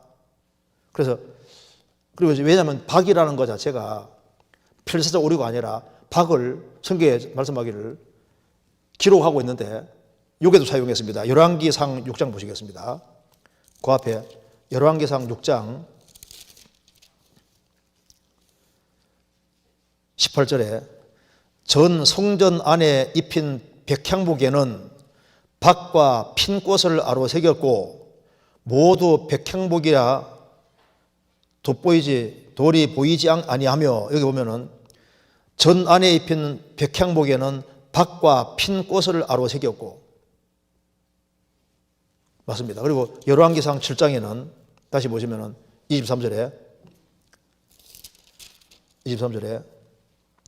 또 바다를 부어 만들었으니 놋바다를 부어 만들었는데 24절 그 가장자리 아래에는 돌아가며 박이 있는데 매 규빗에 10개씩 있어서 바다 주위에 둘렸으니 그 박은 바다를 부어 만들 때 두 줄로 부어 만들었으며 그러니까 이제 제일 밑에는 소가 12마리 있고 그 위에 이제 두 줄로 해서 그러니까 여기 이제 계산해 보면요 300마리 소를 그려 놓은 거예요. 그러니까 소를 꼭 집어넣는데 300마리 밑에 300마리 박도 똑같이 이렇게 해가지고 엮어놨으니까 나중에 한번 이제 두드려 보시면요 인터넷으로 보시면 이렇게 여기에 소 10마리가 있고 12소가 있는데 12소는 12집 하고 물두멍이 이렇게 놋바다가 있는데 이렇게 두 줄로 해가지고 이것이 만들어졌는데 이게 소하고 박 두 개를 붙여서 이렇게 한 띠처럼 되어 있고 또 밑에도 소하고 있지 않습니까? 박 요 두 가지를 해가지고 한 띠로 이렇게 해가지고 이렇게 문양을 집어넣었다 그 말입니다. 그러니까 서로 틀린 게 아니에요. 이거 이해되시죠? 자, 그럼 그 다음 질문 한번 보시겠습니다.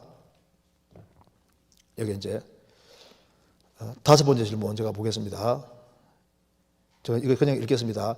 열왕기상 4장 3절 이에 왕이 제사하러 기브온으로 가니 거기는 산당이 큼이라 솔로몬이 거단에서 1000번제를 드렸더니 그리고 그 뒤에 역대하 7장 4절 5절에 이에 왕과 모든 백성이 여호와 앞에 제사를 드리니 솔로몬 왕이 드린 제물이 소가 2만 2천이요 양이 12만이라 이와 같이 왕과 모든 백성이 하나님의 전에 낙성식을 행하니라. 질문 내용은 성경에는 솔로몬이 하나님께 제사 드릴 때 1000번제를 드릴 때가 기록되어 있습니다. 1000번제의 경우 번제를 1000번 드린 것인지 아니면 제물을 1000마리 잡아 드린 것인지 모르겠으나 그만한 양의 짐승을 잡고 모두 태우는 것이 제사장들에게 매우 고된 일이었겠다가 생각이 듭니다. 게다가 성전 낙성식에는 제사에 드린 제물이 소가 2만 2천, 양이 12만이나 드리는 내용이 기록되어 있습니다. 이것도 모두 성전 낙성식의 제물로 드린 것이니 한꺼번에 제물로 드리는 것이라면 물론 잘못된 것은 아니지만 이 기쁜 날에 엄청난 양의 짐승이 죽는 독특한 상황이 당황스럽기도 합니다. 그래서 설명했다라는 겁니다. 그런데 너무 많이 죽지 않았냐 그 말입니다. 낙성식이 좋은 날에 이렇게 짐승을 꼭 많이 죽이게 되겠느냐. 이거 좀 이렇게 짐승을 이렇게 많이 죽이는 것은 좀 당황스럽다 그 말입니다. 그런데 이게 알아야 될 것이 있습니다. 구약에 말하기를 일단 아무리 많은 재물을 드려도 그게 마음이 안 들어가면은 하나님과 관계가 없습니다. 그래서 또 한 가지 알아야 될 것은 짐승은 영혼이 있을까 없을까요? 영혼이 없어요. 짐승은 항상 짐승입니다. 성경 찾아봅시다. 유다서 1장 보시겠습니다. 이거 짐승은 태어난 목적이 있습니다. 유다서 1장에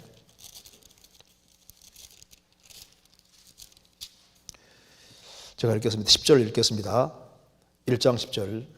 이 사람들은 유다서 받는 사람 중에 가만히 들어온 거짓 일꾼 말합니다. 거짓 일꾼 이 사람들은 무엇이든지 그 알지 못하는 것을 회방하나도다. 또 저희는 이성 없는 짐승같이 본능을 하는 그것으로 멸망하느니라. 짐승은 이성 없는 짐승입니다. 그리고 본능으로서 행동하는 거예요. 짐승의 특징은 이성이 없는 짐승이고 짐승은 본능을 가지고 와서 본능대로 행동합니다. 또 그 다음에 여기 베드로후서 2장 보시겠습니다. 베드로후서 2장 12절. 그러나 이 사람들은 본래 잡혀 죽기 위하여 난 이성 없는 짐승 같아서 그 알지 못한 것을 회방하고 저희 멸망 가운데 멸망을 당하며. 짐승은 본래 태어날 때부터 잡혀 죽기 위해 났다. 그리고 이성이 없는 짐승은 이성이 없고 원래 태어난 목적이 뭐냐면 잡혀 죽기 위해 난 거예요. 짐승은 처음부터 죽기 위해 난 겁니다. 인간하고 지음받은 목적이 완전히 달라요. 짐승은 죽음으로 것입니다. 영혼이 없어요. 어떤 사람들은 영혼이 있는데 성경 어디 나와 있냐? 있다는 겁니다. 찾아보시겠습니다. 전도서 4장. 전도서 4장 3장입니다. 3장 여기 보시면은요. 여기 19절에 인생에게 임하는 일이 짐승에게도 임하나니 이 둘에게 임하는 일이 일반이라. 다 동일한 호흡이 있어서 이에 죽음같이 저도 죽으니 사람이 짐승보다 뛰어남이 없으면 모든 것이 됨이로다. 다 흙으로 말미암았으니 다 흙으로 돌아가나니 한 곳으로 다 한 곳으로 가거니와 인생의 혼은 위로 올라가고 짐승의 혼은 아래고 땅으로 내려간 줄 누가 알랴. 봐라, 여기 보면은 그 사람 말합니다. 인생의 혼, 일본 밑에 영이라고 그랬죠. 인생의 영은 위로 올라가고 짐승의 혼, 영입니다. 히브리어로. 영은 아래고 땅으로 내려간 줄 누가 알랴. 그러니까 사람에게 영이 있는 것처럼 짐승도 영이 있다 이렇게 주장하는 사람인데 아닙니다. 왜 아니냐면 이거 봐봐요. 히브리어로 여기에 루아호, 영이 루아호인데 여기 영이란 단어가 쓰여질 때, 루아호가 쓰여질 때 기본적으로 세 가지가 들어가 있습니다. 루아란 말은 크게 세 가지인데 첫째는 호흡, 두 번째는 바람, 세 번째는 영, 뜻이 세 개가 들어가 있습니다. 그래서 바람도 루아로 되어 있고 호흡도 바람으로, 영으로 되어 있고 우리가 말하는 영도 영으로 되어 있거든요. 그러니까 이게 이제 어떻게 되냐면 이렇게 되는 겁니다. 여기 잘 보시면은요. 10절에 인생에게 임하는 일이 짐승에게도 임하나니 이 둘에게 임하는 일이 일반이라. 다 동일한 호흡에서 이 호흡이 루아입니다. 사람도 호흡이 있는 것처럼 짐승도 호흡이 있다 그 말입니다. 호흡이 있어서 이에 죽음같이 저도 죽으니 사람이 짐승보다 뛰어남이 없으면 다 헛되미로다. 다 흙으로 말미암으니 다 흙으로 돌아가느니 다 한 곳으로 가거니와 인생의 루아어는 위로 올라가고 짐승의 루아어는 아래고 땅으로 내려가서 누가 알랴. 여기 인생의 혼은 인생의 루아어는 위로 올라간단 말은 영혼이 위로 올라가고 주님 만나게 되고 짐승의 루아어는 호흡이란 말이에요. 호흡. 짐승의 호흡은 아래고 땅으로 내려가서 누가 알랴. 여기 히브리 사람들이 읽으면요. 인생의 영은 위로 올라가고 짐승의 호흡은 아래고 땅으로 내려가서 누가 알랴. 그러니까 이 말이 짐승에게 영혼이 있단 말이 아니라 짐승은 사람과 같이 동일한 호흡이 있다. 그러면 호흡. 이 말 이해되시죠? 그래서 인생의 영은 루아, 여러 영은 위로 올라가고 하나님 만나게 되고 짐승의 루아 호흡은 아래고 땅으로 들어가서 누가 알냐? 저도 이게 궁금했는데 2017년에 일본에서 신개역 성경을 조금 더 쉽게 풀어놓은 성경이 있습니다. 근데 그거 읽다가 딱 보니까 여기 짐승의 이게 혼이라고 딱 되어 있는데 이것이 이제 루아인데 이것이 호흡이라고 딱 번역되어 있어요. 호흡이라고. 그러니까 이게 맞는 번역이다 그 말입니다. 그래서 일단 짐승은 처음부터 잡혀 죽기 위해서 났고 사람이 가지고 있는 영을 가지고 있는 것이 아니고 그리고 하나님께서 짐승은 먹는 걸 허락해 주셨습니다. 아담 하와가 에덴 동산에서 지음 받았을 때는 전부 다 과일만 먹었어요. 과일하고 채소만 먹었거든요. 노아 홍수 이후에 하나님께서는 고기를 식용하도록 허락해 주셨습니다. 성경 찾아보시겠습니다. 창세기 1장입니다.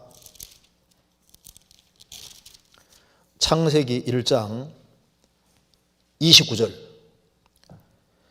하나님이 가라사대 내가 온 지면에 씨 맺는 모든 채소와 씨 가진 열매 맺는 모든 나무를 너에게 주노니 너희 식물이 되리라.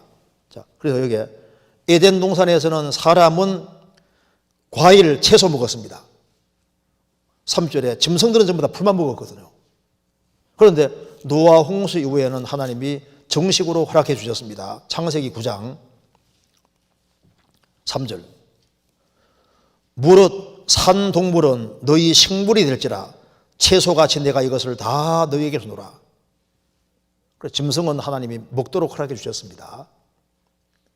그래서 건강만 하면은 건강에 문제 없으면 성경에서 얼마든지 먹으라고 허락하셨습니다. 그리고 짐승은 잡혀 죽기 위해 났기 때문에 그리스도인에게 잡아먹히면 어떻게 되는 겁니까? 그리스도인에게 잡아먹히면은 자기를 다 하는 거예요. 그러니까 지금까지 생을 살아가면서 많은 사람이 육식을 했는데요. 우리가 일생 동안 짐승 죽여서 먹은 숫자만 해도 엄청 많을 거 아니에요. 잡아먹힐 때 짐승은 자기 역할을 다 하는 거라고요. 그런데 그리스도인에게 잡아먹혀도 이게 영광스러운 일인데 왜? 그 목적을 다 하니까. 그런데 그 짐승이 하나님께 드려지면은 영광 중에 최고 영광이에요. 봐요. 여기 이제 짐승이 이렇게 있는데 여기 한번 생각해 봅시다. 짐승이 이렇게 있는데 짐승은 결국 태어난 목적이 뭐냐면 잡혀 죽기 위해 났습니다. 결국은 죽기 위해 났기 때문에 어차피 죽어야 되는데 불신자에게 잡아먹히는 것이 좋은 걸까요? 그리스도인에게 잡아먹히는 게 좋은 걸까요? 세상에 나가지고 구원 안 받은 사람, 죄 짓고 지옥 갈 사람에게 자기 먹이가 자기가 들어지는 거하고 그리스도인이 먹고서 힘있게 살 수 있게 만드는 이것이 영광스러운 걸까요? 또 한 가지, 살아계신 하나님께 드려지는 제물로 드려지는 것이 더 영광스러울까요?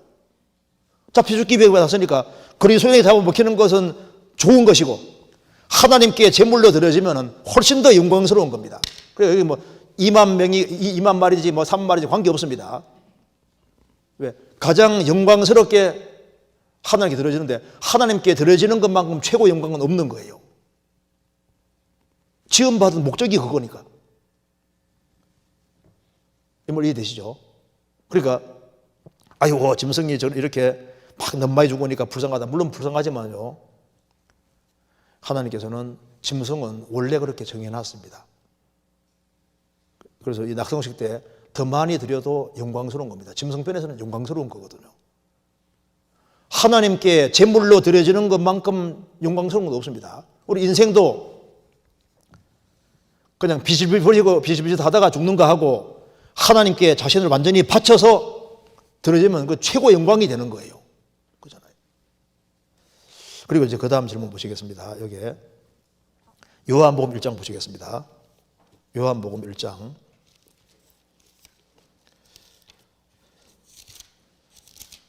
1장 1절입니다. 태초에 말씀이 계시니라. 이 말씀이 하나님과 함께 계셨으니 이 말씀은 곧 하나님이시니라. 짧고 간단하지만 막상 쉽게 이해가 되지 않는 말씀입니다. 예수님을 설명하는 말씀인데 집회 때에는 조금 다른 방향으로 설명을 듣는 것 같습니다. 이번 기회에 확실히 정리할 수 있도록 도움 주십시오. 이거 설명하려면요, 지금 이렇게 시간을 막 엄청 많이 투자해도 설명이 다 할 수 없습니다. 왜냐하면 3일체에 대한 얘기이기 때문에 이거 배우려면 시간을 충분히 배워야 되는 겁니다. 제가 간단하게만 좀 설명드리겠습니다. 이게 이제 삼위일체에 대한 말씀인데요. 하나님은 삼위일체 하나님이십니다. 그러니까 이제 여기에 삼위일체라는 건 간단하게 보면 이렇게 성부,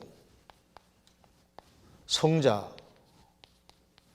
성령이 계신데 한 하나님이라는 겁니다. 그러니까 하나님은 한 분이신데, 하나님은 한 하나님이신데 성부, 성자, 성령 구별이 있으니까 성부는 성자가 아니고 성령은 성자가 아니고 성령은 또 성부가 아닙니다. 그런데 구별되어 있는데 한 하나님이시니까 그래서 이걸 트린더트란 말이 나오는 겁니다.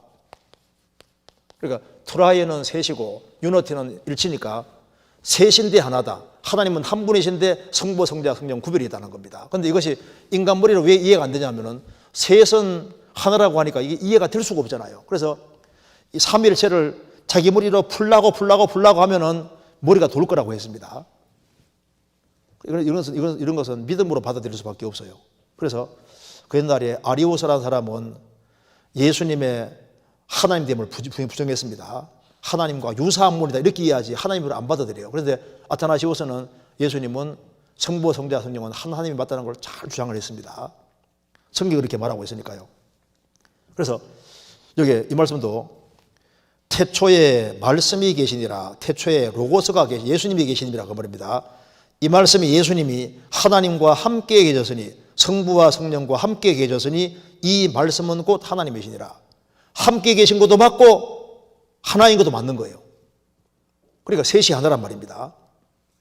이게 왜 그러냐면 성경은 처음부터 이렇게 말하고 있습니다. 처음부터 하나님은 삼위일체 하나님이셔요. 성경 창세기 보시겠습니다. 1장 창세기 1장 여기에 보면은 26절입니다.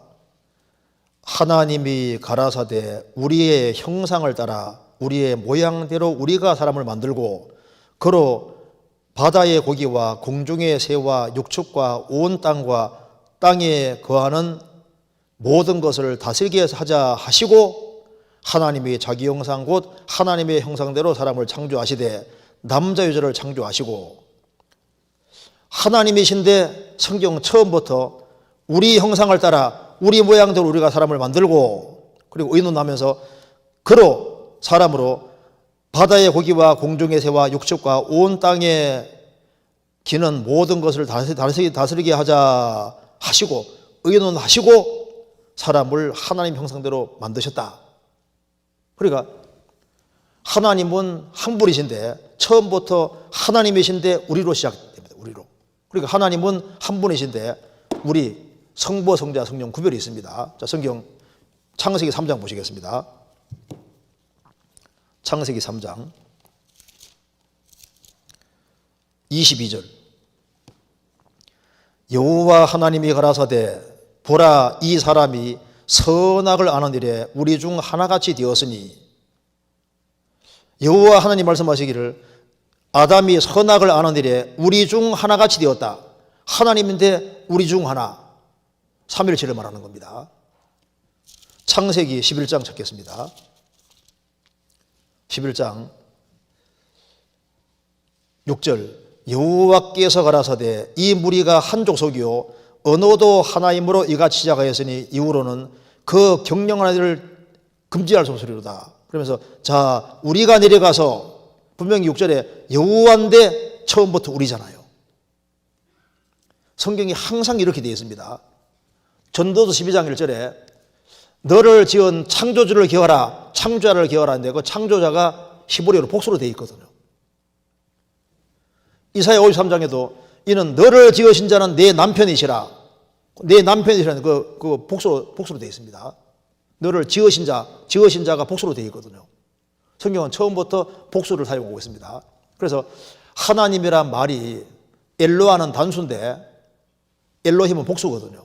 성경에서 하나님 할 때 전부 다 복수로 거의 사용합니다. 왜냐하면 하나님은 삼일체 하나님입니다. 그래서 태초에 하나님이 천장조하시니라 하나님은 엘로힘 복수로 되어 있는데 창조는 단수로 되어 있거든요.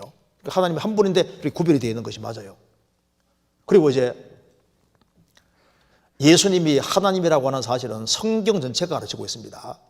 신명기 6장에 이스라엘아 들어라. 여호와는 하나님은 하나이신 여호와시니 하나님은 하나라고 되어 있는데 이게 하나란 말이 원래 히브리에 두 개 있습니다. 에하드란 하나도 있고 야키드란 하나도 있는데 복수성 단수면은요 항상 에하드 사용합니다. 하나님은 하나인 하나님이시다. 하나인 여호와시다. 그 하나가 에하드입니다. 그러니까 하나님은 하나님이신데 절대적 단수로서의 하나가 아니라 복수성 하나인 거예요. 복수성. 그래서 처음부터 성경은 항상 삼위일체를 염두에 두고 항상 기록해 놓고 있습니다. 그래서 신구약 성경 전체에 예수님은 하나님이라 표현으로 가득합니다. 이것을 이제 보통 설명하기가 어려우니까 삼위일체를 이렇게도 설명하는 겁니다. 그래서 이제 우리 삼각형이요. 하나님 설명할 때 상당히 좋은 거예요. 성부, 성자, 성령은 구별되는데 하나님이라고 설명하기 참 쉽지 않습니까? 이건 예정입니다. 예정. H2O는 물인데 기체, 액체, 고체.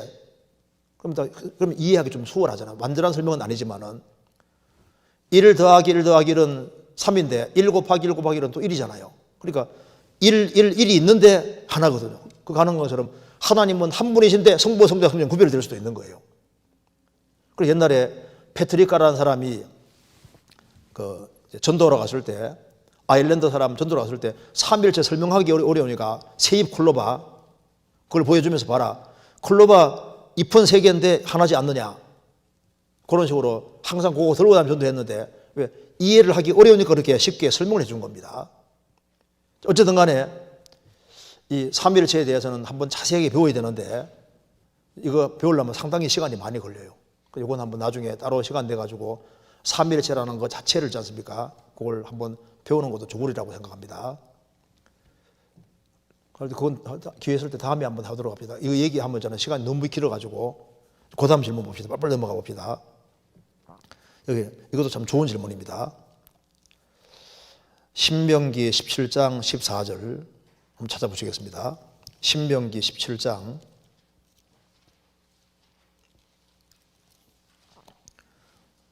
14절 제가 읽겠습니다. 내가 내 하나님 여호와께서 내게 주시는 땅에 이르러 그 땅을 얻어 거할 때 만일 우리도 우리 주의 열국같이 우리 위에 왕을 세우라는 뜻이 나거든 반드시 내 하나님 여호와의 택하신 자를 내 위에 왕으로 세울 것이며 내 위에 왕을 세우려면 내 형제 중에 한 사람으로 할 것이요 내 형제 아닌 타국인을 내 위에 세우지 말 것이며 왕이 된 자는 말을 많이 두지 말 것이요 말을 많이 얻으려고 그 백성을 애굽으로 돌아가게 말 것이니 이는 여호와께서 너희에게 이르시기를 너희가 이후에는 그 길로 다시 돌아가지 말 것이라 하였음이며 아내를 많이 두어서 그 마음이 미혹되게 말 것이며 은금을 자기를 위하여 많이 쌓지 말 것이니라. 그가 왕이 오르거든 레위 제사장 앞에 보관한 이 율법서를 등사하여 평생에 자기 옆에 두고 읽어서 그 하나님 여호와 경외하기를 배우며 이 율법의 모든 말과 이 규례를 지켜갈 것이라. 그리하면 그의 마음이 그 형제 위에 교만하지 아니하고 이 명령에 떠나 좌로나 우로나 치우치지 아니하리니 이스라엘 중에서 그와 그의 자손의 왕이 있는 날이 장구하리라. 이게 질문 내용입니다. 하나님께서는 앞으로 이스라엘 왕들에게 필요한 말씀과 체제를 신명기에 미리 말씀해 주셨습니다. 하지만 사무엘에게 왕을 요구했을 때 하나님께서 이스라엘 백성을 책망한 부분이 나옵니다. 사무엘상 8장 보겠습니다. 사무엘상 8장 5절 제가 읽겠습니다. 그에게 이르되 보소서 당신은 늙고 당신의 아들들은 당신의 행위를 따르지 아니하니 열방과 같이 우리에게 왕을 세워 우리를 다스리게 하소서한지라. 우리에게 왕을 주어 우리를 다스리게 하라 한 그것을 사무엘이 기뻐하지 아니하여 여호와께 기도하며 여호와께서 사무엘에게 이르시되 백성이 내게 한 말을 다 들으라. 그들이 너를 버림이 아니요 나를 버려 자기들의 왕이 되지 못하게 하느니라. 내가 그들을 애굽에서 인도해 날부터 오늘날까지 그들이 모든 행사로 나를 버리고 다른 신들을 섬김같이 내게도 그러하는도다. 그러므로 그들의 말을 듣되 너는 그들에게 엄히 경계하고 그들을 다스릴 왕의 지도를 알게 하라. 자, 여기 그다음 질문입니다. 막상 백성들이 왕을 구할 때 하나님은 하나님을 버렸다고 말씀하셨습니다. 그렇다면 이스라엘 백성들은 왕을 구하지 않고 기다려야 했는지 이 부분을 어떻게 정리하면 좋을지 설명 부탁드립니다. 분명히 신명기 10장에 왕을 세우라는 뜻이 나올 때 하나님께서 이렇게 하라고 알려주시잖아요. 근데 막상 사무엘 당시에 왕을 구하니까 하나님께서는 그들이 바로 하나님을 버렸다 이렇게 말씀하시고 이스라엘 백성들이 잘못한 것을 쭉 얘기를 합니다. 하나님께서 굉장히 기분이 안 좋아하시면서 말씀해 주시지 않습니까? 그래서 하나님 말씀하시기를 백성이 내게 한 말을 다 들으라. 그들이 너를 버림이 아니요 나를 버려 자기들의 왕이 되지 못하게 했다. 이스라엘은 계속 말을 듣지 않았다. 그래서 하나님께서 그래도 고집하니까 왕 제도를 알게 하라 이렇게 했다고 말입니다. 이게 도대체 왜 그러냐 하는 질문입니다. 참 좋은 질문입니다. 여기서 우리가 뭘 알아야 되냐면은 하나님이 원하시는 뜻과 허용하는 뜻이 다릅니다. 그러니까 여기 보세요. 하나님이 이게 원하는 거하고 허용하는 것은 다릅니다. 그러니까 하나님의 원하심과 허용하심이 달라요.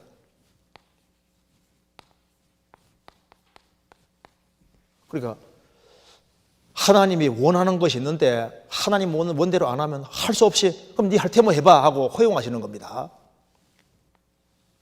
그래서 하나님 원하시는 대로 하면 정말 축복인데 그래도 우리는 우리 방법대로 해야 되겠습니다. 하도 고집하면 그럼 해봐 하고 허용하신다니까요. 그리고 여기 신명기 17장에 하나님께서 이스라엘은 틀림없이 세월이 지나가면은 주변 나라가 왕을 가지고 있으니까 왕을 구하라고 분명히 요구할 때가 올 것이다. 그러니까 그렇게 하면은 하나님께서는 이제 이렇게 하라고 알려주시는데 그게 뭐냐면 그게 하나님 원하시는 뜻이 아니라 이스라엘이 그렇게 분명히 요구할 것이기 때문에 그래서 하나님 원치 않는데 이스라엘이 원하니까 그런 식으로 해준다고 말씀 미리 하신 겁니다. 그래서 이제 이스라엘 백성들이 왕 세우는 제도를 요구했을 때 하나님 원하시는 게 아니라 하도 이스라엘 민족이 그렇게 해달라고 매달리고 그렇게 하니까 그러면 할 테만 해봐 하고 주님께서 약속하신 대로 이렇게 해주는데 그건 원하시는 게 아닙니다. 자기 고집을 통해 고집으로 세워달라고 했기 때문에 그러면 왕 제도를 구하면 나중에 엄청난 문제가 되는데 그래도 하겠느냐 하니까 우리는 하겠습니다 하고 자기들이 말하는 겁니다. 성경 한번 찾아봅시다. 사무엘상 12장.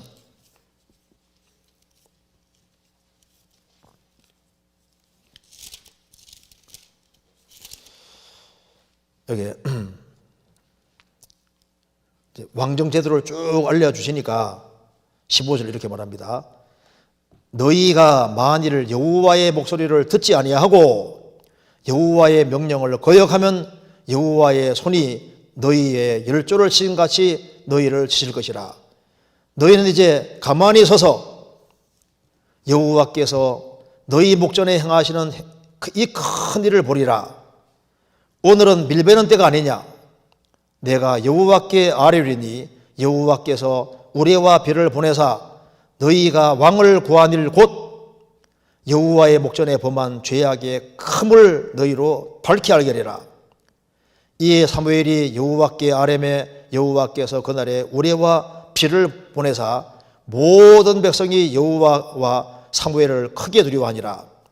모든 백성이 사무엘에게 이르되 당신의 종들을 위하여 당신의 하나님 여호와께 기도하여 우리로 죽지 않게 하소서. 우리가 우리의 모든 죄에 플러스해서 왕을 구하는 악을 더하였나이다. 사무엘이 백성에게 이르되 두려워 말라. 너희가 과연 이 모든 악을 행하였으나 여호와를 좇는 데서는 돌이키지 말고 오직 너희 마음을 다하여 여호와를 섬기라. 그리고 왕을 구하는 것이 얼마나 큰 악인데 기어코 왕을 세우겠느냐? 이스라엘은 지금 고집을 하고 무조건 세워달라고 하는 겁니다. 이스라엘이 왕정 제도가 됨으로 인해서 이스라엘 민족 왕 잘못 떠나서 운명이 다 왔다 갔다 했지 않습니까? 그냥 하나님 모습 살면 되는데 왕을 세워서 다스림받게 하니까 이스라엘 민족이 고통을 받고 왕이 격길로 가면요 백성들이 막 모조리 같이 격길로 갔습니다. 그래서 이게 얼마나 무시무시한 죄인데 이스라엘은 모르고 구하고 있는 거예요. 그래서 왕 구하는 제도가 얼마나 무서운 길이고 완전히 차선책 중에서 차선책을 구한 거다. 그러니까 제일 좋은 길은 하나님이 직접 다스리는 게 최고 좋은데 이스라엘 민족은 아닙니다. 우리 왕 세워야 되겠습니다 하고 하나님이 원래 이렇게 좋은 계획 가지고 있는데 이스라엘 민족은 아래 차선책을 취함으로 해서 많은 문제들을 생각하고 그래서 하나님은 이렇게 안 되게 하려고 왕정제도를 안 주려고 하는데 막 기어코 고집 부리면서 해달라고 하기 때문에 그래서 그럼 할 때면 해봐 하고 허용해 주신 거예요. 그래서 하나님께서 분해가지고 화가 나서 왕정제도 줬다고 나와 있습니다. 성경에서 보시겠습니다. 호세아 13장 호세아 13장 9절입니다. 13장 9절 이스라엘아 내가 패망하였나니 이는 너를 도와주는 나를 대적함이니라. 전에 내가 이르기를 내게 왕과 방백들을 주소서 하였느니라. 내 모든 성읍에서 너를 구원할 자가 내 왕이지 어디 있느냐? 어디 있으며 재판장들이 어디 있느냐? 내가 분노함으로 내게 왕을 주고 진노함으로 패하였노라. 여기 말씀하기를 내가 분노함으로 너에게 왕을 주었다. 하나님이 다스리는 길이 최고 좋은 길인데 하나님이 싫습니다. 왕정제도 주시오. 이렇게 하니까 하나님께서 하나님을 버렸다 했지 않습니까? 그래서 하나님께서 분노함으로 내게 왕을 주고 진노하심으로 패하였노라. 하나님이 너무나도 언짢아 생각하셨습니다. 분노함으로 왕을 주셨다.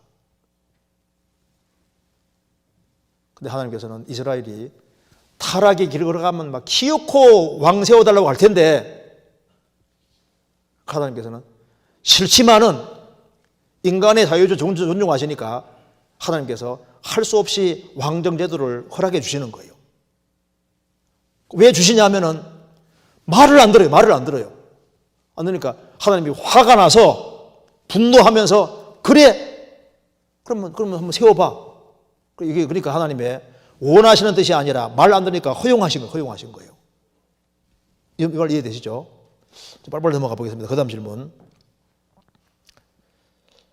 10월에서 11장 23절 믿음으로 모세가 났을 때 그 부모가 아름다운 아이임을 보고 석 달 동안 숨겨 임금의 명령을 무서워 아니하였으며 여기서 10월의 11장에는 믿음의 선진들의 믿음으로 행하는 모습이 나와 있습니다.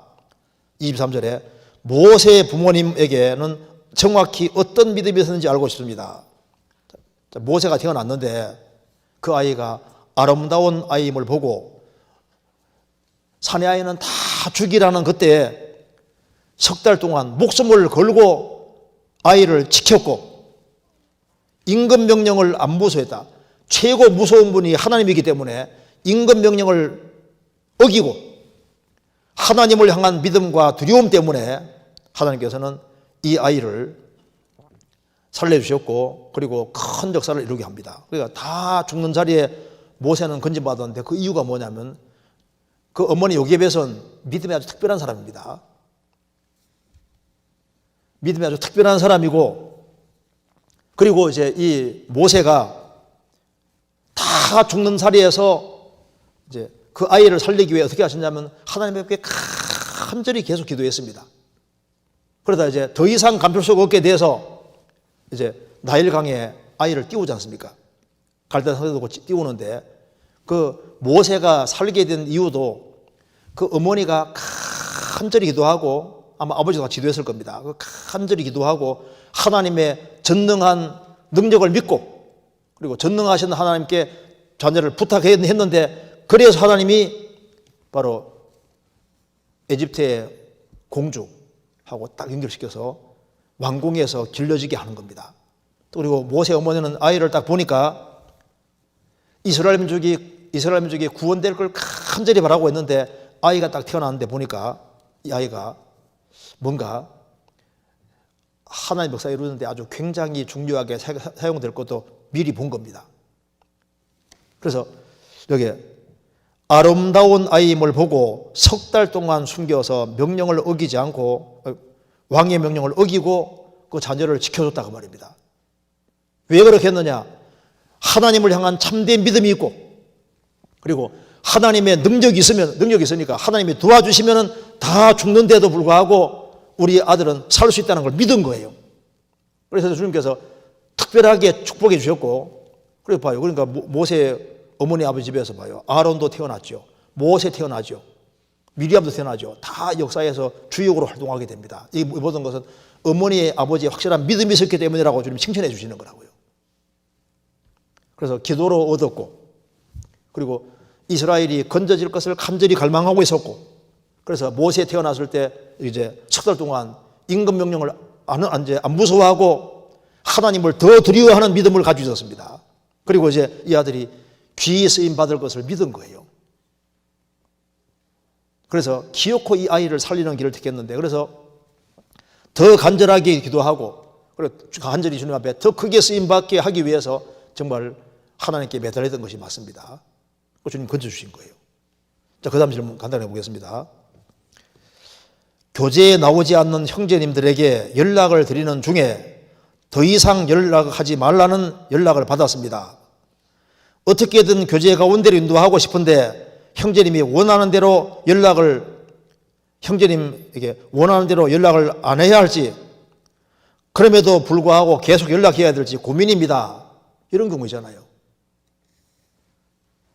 그러니까 교제 생활을 잘 하다가 더 이상 연락하지 말라고 교제를 딱 차단하는 경우가 있을 수 있습니다. 어떻게든 세워야 되는데 말을 안 듣는데 어떻게 해야 되겠냐 그 말입니다.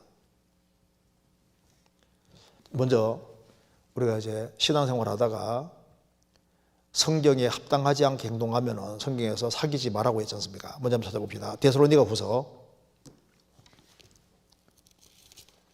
후서 3장입니다.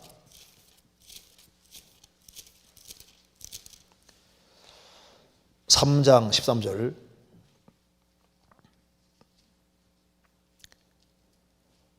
형제들아 너희는 선을 행하다 낙심하지 말라. 누가 이 편지에 한 우리 말을 순종치 아니하거든 그 사람을 지목하여 사귀지 말고 저로 하여금 부끄럽게 하라. 그러나 원수같이 생각지 말고 형제같이 권하라. 사람들이 이제 교회를 안 나오게 되는 이유 중에 여러 가지가 있는데요. 그 이유가 성도들 사이에 아주 상처를 크게 받아서 그런 경우도 있고 이 세상이나 세상과 사랑하지 마라 그랬는데 세상을 사랑하는 그것 때문에 이제 교제를 떠날 경우도 있습니다. 또 한 가지는 죄가 들어와서 그런 경우도 있어요. 여러 가지 이유 때문에 이제 교제를 단절하게 되는데 그러면 무조건 그 사람 손해보게 되는 겁니다. 그러면 이제 주변 사람들이 권하는데 권해도 끝까지 말 안 듣는 사람이 있습니다. 아브라함에게 롯이 조카인데 같이 가나안 땅에 들어갔고 운명을 함께 하다가 롯이 세상 사랑하는 마음이 딱 들어와서 아브람과 불리기는 길을 택합니다. 앵간했으면 아브라함이 붙잡을 거 아니에요. 근데 롯이 봤을 때 아브라함은 평생 텐트 생활하는 사람이고 세상 욕심이 없이 오로지 정말 하나님 바라보고 살아는 사람인데 롯은 젊은 사람이고 애굽에 내려갔다 왔기 때문에 더더욱 세상 사랑의 마음이 올라왔습니다. 그런 집에 살고 싶었거든요.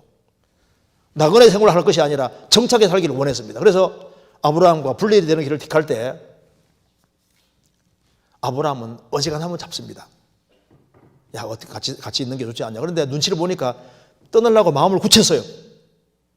그러니까 네가 우하면 내가 좌하고 너가 좌하면 나는 우하겠다.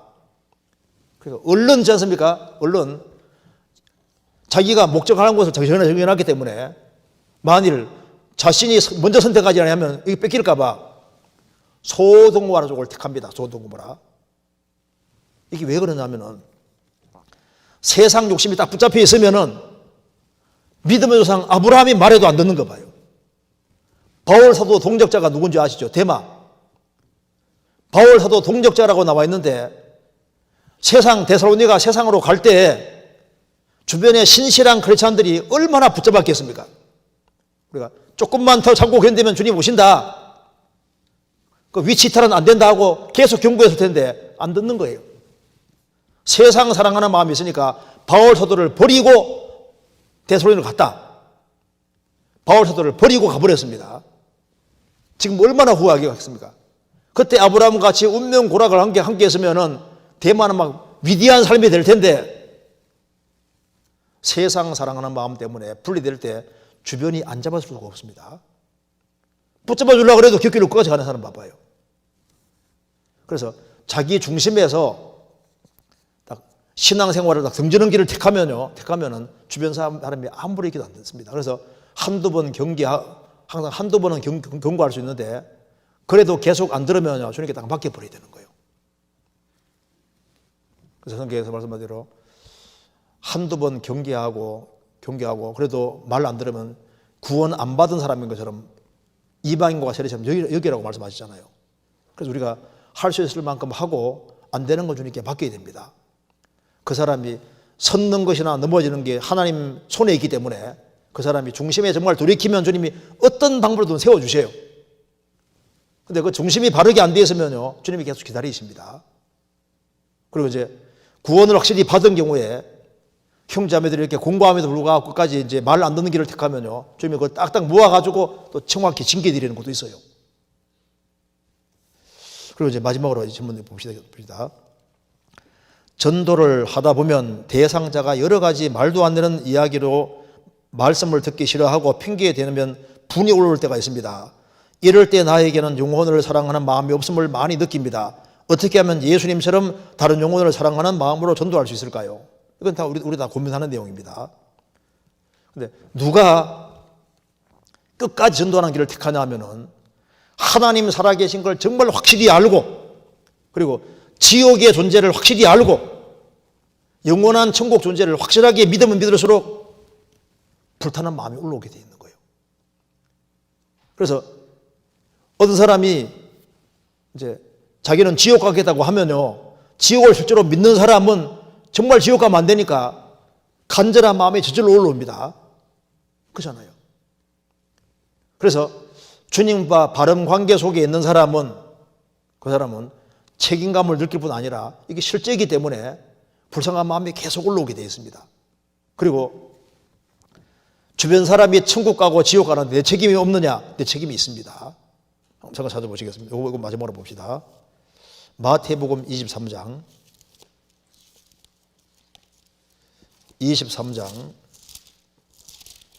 여기 13절 화이 있을진저 외식하는 서기관들과 바리새인들이여 너희는 천국 문을 사람들 앞에서 닫고 너희도 들어가지 않고 들어가려 한 자도 들어가지 못하게 하노도다. 사람들 앞에서 천국 문을 닫고 자기도 안 들어가고 들어가려 하는 자도 들어가지 못하게 막을 수가 있습니다.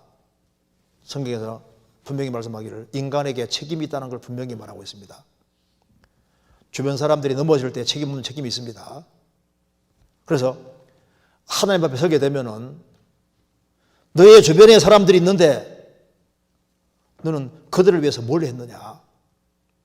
우리가 조금 더 노력하면은 훨씬 더 많은 사람을 건질 수도 있었습니다.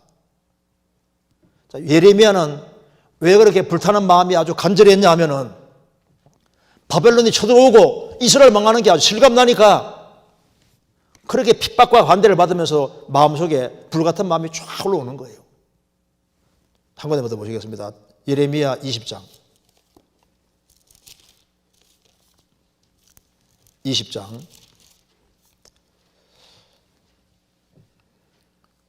7절 여호와여 주께서 나를 권유하심으로 내가 그 권유를 받아싸우며 주께서 나보다 강하사 이기셨으므로 내가 조롱거리가 되니 사람마다 종일토록 나를 조롱하나이다. 대저 내가 말할 때마다 외치며 강포와 멸망을 부르짖으오니 여호와의 말씀으로 하여 내가 종일토록 치욕과 모욕거리가 됨이니이다. 내가 다시는 여호와의 이름을 선포하지 아니하며 그의 이름으로 말하지 아니하리라 하면 나의 중심이 불 붙는 것 같아서 골수에 사무치니 답답하여 견딜 수 없나이다. 하나님에 대해서 얘기한다고 해서 막 유대인들이 예수님을 자기를 조롱하고 저런 인간은 죽어야 된다고 하고 종일토록 모독을 주고 그러니까 아이고 내버려두자 이렇게 해도 바벨론 쳐들어와서 다 죽일 것이 분명하니까 실제이기 때문에 중심이 불 붙는 것 같아서 골수에 사무치니 답답하게 견딜 수 없나이다. 우리가 불타는 마음을 가지려면 아주 간단한 거예요. 하나님 사랑이 계시고 확실하고 천국에 있는 게 실제고 지옥에 있는 게 실제고 주님의 재림이 정말 가까이 다가와 있고 이제 우리가 환난 앞에 있으니까 그걸 느끼는 사람은 불타오르지 않을 수 없는 거예요. 집이 불탈 때 무조건 끄집어내야 됩니다. 그렇죠? 그래서 이것이 신앙이 막연한 것이 아니라 실제라는 걸 확신하는 사람일수록 내가 다른 걸 다 희생하고 투자해서라도 무조건 건지려는 마음을 갖게 되는 겁니다. 그래서 우리 신앙이 확실한 거하고 성경의 실제를 확실히 믿는 사람하고 그렇지 않은 사람 차이가 납니다.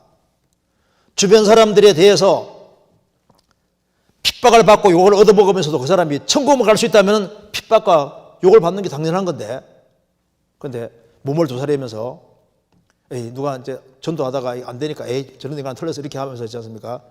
그 사람 사랑하는 마음이 없어지는 것은 이게 천국, 지옥 이런 것 자체가 아주 막연한 경우가 많아요. 그렇잖아요. 자기 구원이 확실한 것처럼 구원이라는 게 정말 존재하고 그리고 그 사람이 복음 받아들이면 천국 갈 수 있다고 생각이 들어가니까 욕 얻어먹는 거 아무것도 아니다 그 말입니다. 그래서 이제 이런 문제는 참 중요한 내용이라고 할 수 있습니다.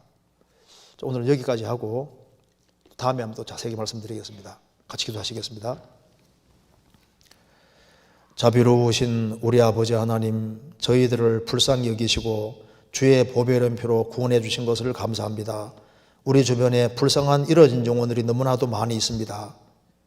저희들을 최선을 다해서 영혼을 건질 수 있도록 도와주시고 주님께 영광과 찬송 돌리는 귀한 삶이 되도록 도와주옵소서.